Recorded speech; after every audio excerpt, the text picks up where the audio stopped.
तो दोस्तों आज हम फिर से आपके लिए लेकर आए हैं देश दुनिया की सभी ताजा बड़ी खबरें। फटाफट एक एक कर विस्तार से आज आपको बताएंगे, तो वीडियो को अंत तक जरूर देखें। दोस्तों पहली खबर में आपको बता दें कि पाकिस्तान में कुरान शरीफ का अपमान किया तो होगी उम्र कैद की सजा, पाकिस्तान की सरकार ने किया ऐलान। वहीं आपको बताएंगे दोस्तों कि साईं बाबा को भगवान न मानने पर बाबा धीरेन्द्र शास्त्री के खिलाफ महाराष्ट्र में FIR हुई दर्ज, विरोध में उतरे लोग बाबा से माफी की है मांग। वहीं आपको बताएंगे दोस्तों कि बिहार में मुसलमानों के खिलाफ हिंसा फैलाना हिंदू कार्यकर्ताओं को पड़ा भारी, 80 हिंदू कार्यकर्ताओं को नीतीश कुमार ने भेजा जेल, कहा चुन चुन कर इनसे लिया जाएगा बदला। वहीं आपको बताएंगे दोस्तों कि पश्चिम बंगाल में चुनाव के बाद बीजेपी को लगा एक और बड़ा झटका, पश्चिम बंगाल में बीजेपी नेता राजू झा की हत्या, जमकर बरसाई गोलियां। वहीं आपको बताएंगे दोस्तों कि मानहानि केस में सजा के खिलाफ आज अपील दायर करेंगे राहुल गांधी, जाएंगे सूरत कोर्ट। वहीं आपको बताएंगे दोस्तों कि खालिस्तानी समर्थकों ने असम के CM हेमंत बिस्व शर्मा को दी खुली धमकी, बोले हमारी लड़ाई मोदी से है, बीच में ना पड़े नहीं तो आपका होगा शिकार। वहीं आपको बताएंगे दोस्तों कि जेल से निकलते ही सरकार पर बरसे नवजोत सिंह सिद्धू, बोले एक सिद्धू तो मरवा दिया, दूसरा भी मरवा दो। तो दोस्तों सभी खबरों को आपको एक एक कर बताने वाले हैं, वीडियो को लाइक कर चैनल को सब्सक्राइब कर दें। इसी बीच पर तो दोस्तों अगली खबर की ओर, तो पाकिस्तान में कुरान शरीफ का अपमान किया तो होगी उम्र कैद की सजा, पाकिस्तान की सरकार ने किया ऐलान। जब दोस्तों आपको बता दें कि कुरान शरीफ के जलाए जाने की घटना सामने आने के बाद पाकिस्तान की सरकार ने कुरान शरीफ को लेकर बड़ा ऐलान किया है, जिसने पूरी दुनिया के पसीने छुड़ा दिए हैं। दरअसल आपको बता दें कि पाकिस्तान की सरकार ने आदेश जारी किया है कि अगर पाकिस्तान में कुरान शरीफ का कोई व्यक्ति अपमान करता है तो उसे उम्र कैद की सजा सुनाई जाएगी। इसका ऐलान पाकिस्तान की सरकार ने किया है। जैसे ही इसका ऐलान पाकिस्तान में हुआ उसके बाद लोगों के पसीने छूट गए। दरअसल आपको बता दें कि डेनमार्क सहित कई यूरोपीय देशों में लगातार कुरान शरीफ का अपमान किया जा रहा है। कुरान शरीफ को कहीं पर जलाया जा रहा है तो कहीं पर उसे सड़कों पर फेंका जा रहा है। इसी को लेकर पाकिस्तान की सरकार ने ऐलान किया है कि अगर पाकिस्तान में कोई व्यक्ति कुरान शरीफ जलाता है या कुरान शरीफ का अपमान करता है तो उसे उम्र कैद की सजा दी जाएगी और किसी भी कीमत पर उसको नहीं छोड़ा जाएगा। तो ये बड़ी अपडेट आ रही दोस्तों। इसी बीच पर तो दोस्तों अगली खबर की ओर, तो बागेश्वर धाम के बाबा धीरेन्द्र शास्त्री के विरोध में उतरी ओवैसी की पार्टी AIM माफी मांगने की है मांग। जब दोस्तों आपको बता दें कि मध्य प्रदेश स्थित बागेश्वर धाम के बाबा धीरेन्द्र शास्त्री को बड़ा झटका आज AIM से लगा है। दरअसल आपको बता दें कि साईं बाबा को भगवान न मानने और साईं बाबा पर विवादित टिप्पणी करने के बाद बागेश्वर धाम के बाबा धीरेन्द्र शास्त्री मुश्किल में फंस गए हैं।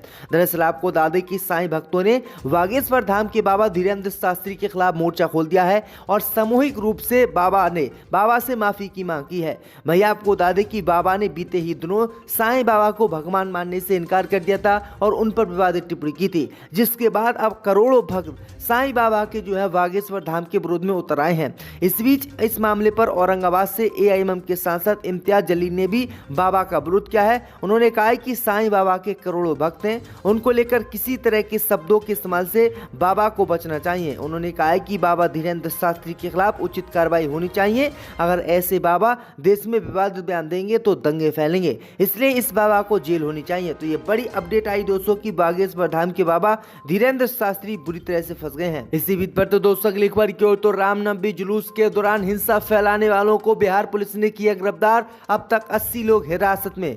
जब दोस्तों आपको बता दें कि रामनवमी जुलूस के दौरान बिहार शरीफ में हिंसा फैलाना हिंदूवादी संगठनों को भारी पड़ गया। दरअसल आपको बता दें कि बिहार पुलिस ने अब तक इस मामले में 80 से अधिक लोगों को गिरफ्तार किया है और CCTV वीडियो और फोटो से उपद्रवियों की पहचान की जा रही है। दरअसल आपको बता दें कि बिहार शरीफ सहित नालंदा में हिंदूवादी संगठनों ने शोभा यात्रा निकाली, विवादित नारे लगाए और मुसलमान के खिलाफ तरह तरह की बातें की, जिसके बाद ये हिंसा भड़की और उसके बाद ये हिंसा इतनी भड़की कि गाड़ी घरों में आग लगा दी गई। इस मामले को लेकर अब हिंदूवादी संगठनों को बड़ा झटका लगा है, क्योंकि बिहार में लगातार बिहार पुलिस हिंदूवादी संगठनों के कार्यकर्ताओं को CCTV फोटोज और वीडियो के जरिए गिरफ्तार कर रही है और इनको जेल भेज रही है। तो ये बड़ी अपडेट आ रही दोस्तों। इसी बीच पर तो दोस्तों अगली खबर की ओर, तो जेल से निकलते ही सरकार पर जमकर बरसे नवजोत सिंह सिद्धू, बोले एक सिद्धू तो मरवा दिया, दूसरा भी मरवा दो। जब दोस्तों आपको बता दें कि पटियाला के केंद्रीय कारागार में करीब 10 महीने बिताने के बाद कांग्रेस नेता नवजोत सिंह सिद्धू शनिवार को रिहा हो गए। सिद्धू के बाहर आते ही जेल के बाहर खड़े कार्यकर्ताओं ने ढोल नगाड़े बजाकर उनका स्वागत किया। इतना ही नहीं, पूर्व क्रिकेटर के समर्थकों ने नवजोत सिंह सिद्धू जिंदाबाद के नारे भी लगाए। सुप्रीम कोर्ट ने पिछले साल 19 मई को रोड रेज के मामले में सिद्धू को 1 साल की सजा सुनाई थी, लेकिन जेल में उनके अच्छे व्यवहार के कारण 2 महीने पहले ही उनको रिहा कर दिया गया।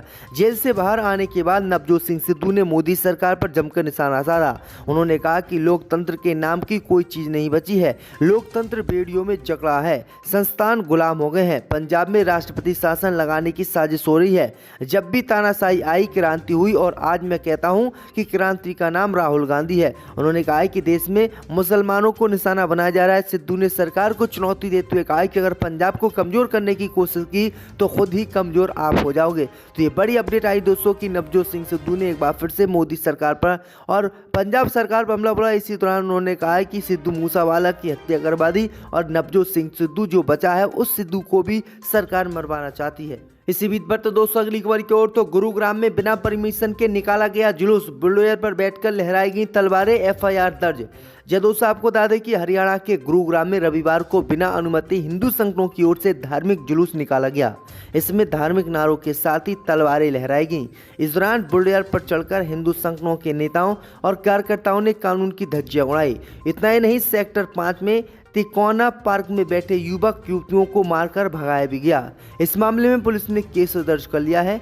गुरुग्राम पुलिस का कहना है कि कुछ लोगों ने बिना अनुमति के एक जुलूस निकाला था। जब ये जुलूस सदर बाजार पहुंचा तो वहां कुछ असामाजिक तत्वों ने सामाजिक सौहार्द बिगाड़ने व शांति भंग के इरादे से नारे लगाए और तलवार लहरा का प्रदर्शन किया। मामले का संज्ञान लेते हुए आईपीसी की धारा 153, 504 और 144 के तहत केस दर्ज किया गया है। आपको बता दें कि विश्व हिंदू परिषद ने यात्रा की अनुमति के लिए 28 मार्च को जिला प्रशासन के पास आवेदन दिया था। वहीं आपको बता दें कि अनुमति ना मिलने के बाद भी उन्होंने शहर में ये जुलूस निकाला। तो हिंदू संगठनों की खुलेआम गुंडागर्दी देश में बढ़ती जा रही है। इसी बीच पर तो दोस्तों अगली खबर की ओर तो पश्चिम बंगाल में बीजेपी को लगा बड़ा झटका, बीजेपी नेता राजू झा की हत्या। दोस्तों आपको बता दें कि पश्चिम बंगाल में विधानसभा चुनाव के बाद बीजेपी को बड़ा झटका लगा है।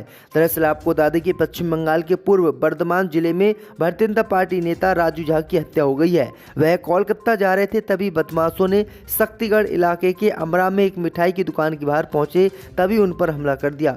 राजू झा जब दुकान के बाहर अपनी कार में इंतजार कर रहे थे, तभी एक कार में 2 बदमाश वहां पहुंचे। पुलिस के मुताबिक एक आरोपी ने राड से उनकी कार का शीशा तोड़ दिया, जबकि दूसरे ने उन पर गोली चलानी शुरू कर दी। वहीं आपको बता दें कि इतनी गोलियां उनके सीने पर बरसाई गई कि मौके पर ही बीजेपी नेता राजू झा की हत्या हो गई। तो ये बड़ी अपडेट आ रही दोस्तों।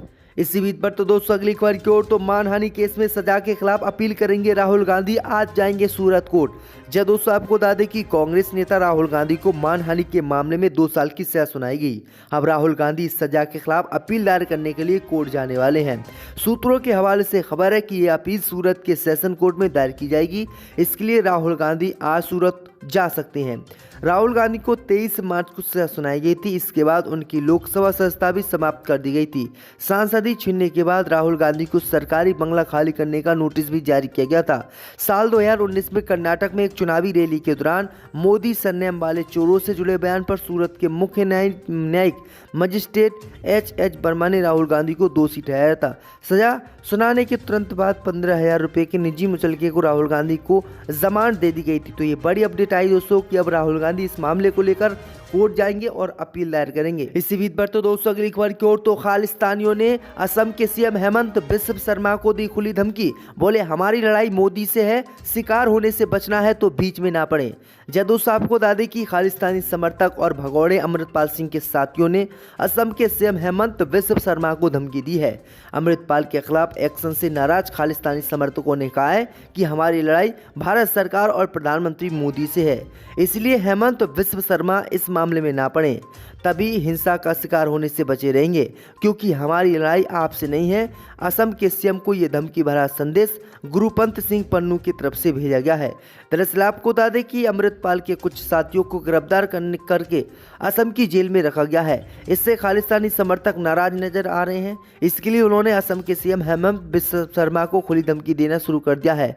असम के करीब 12 पत्रकारों को फोन कर धमकी दी गई है। धमकी देने वालों ने खुद को खालिस्तानी समर्थक बताया है। तो ये बड़ी अपडेट आई दोस्तों। इसी बीच पर तो दोस्तों अगली खबर की ओर तो उत्तर प्रदेश लोकसभा चुनाव में मुस्लिम वोटर बिगाड़ेंगे बीजेपी का खेल, अखिलेश यादव को हो रहा है बम्पर फायदा, मायावती के लिए चौंकाने वाली खबर। दोस्तों आपको बता दें कि उत्तर प्रदेश में निकाय चुनाव को लोकसभा चुनाव से पहले सेमीफाइनल उत्तर प्रदेश में माना जा रहा है। समाजवादी पार्टी और बीजेपी के साथ ही तमाम पार्टियां ने अपनी तैयारी तेज कर दी है। हालांकि राज्य में मुस्लिम वोटर्स को बीजेपी समेत हर पार्टी अपने पक्ष में करने के लिए हर प्रयास कर रही है। जबकि अभी तक बीते चुनावों में ये मुस्लिम वोट सपा के कोर वोटर्स रहे हैं। लेकिन मुस्लिम वोटर्स में सेंधमारी के लिए बीजेपी पसमानदा मुसलमानों को रिझाने में लगी हुई है। पार्टी ने इसके लिए अपनी योजनाओं का हवाला दिया है। इसके अलावा बीजेपी सूफी संवाद महाअभियान भी चला रही है। इसका मुख्य फोकस मुस्लिम बहुल इलाकों में रखा गया है। इसके अलावा सपा ने फिर से बड़े मुस्लिम नेताओं को आगे कर दिया है, जबकि बीएसपी इस बार के लोकसभा चुनाव में नई रणनीति के साथ काम कर रही है। लेकिन इस दौरान एबीपी न्यूज के मैटराइज द्वारा बीते दिनों यूपी में एक सर्वे किया गया है, जिसमें चौंकाने वाले आंकड़े सामने आए हैं। सर्वे के दौरान यूपी में सवाल किया गया कि राज्य में मुस्लिम वोटरों की पसंद कौन है। इस सवाल के जवाब में सबसे ज़्यादा वोट सपा को मिले। सपा को सर्वे में करीब 68% वोट मिले। इसके बाद बीएसपी का नंबर है। बीएसपी को करीब 17% मुस्लिम वोटर्स पसंद करते हैं, जबकि बीजेपी को ना के बराबर।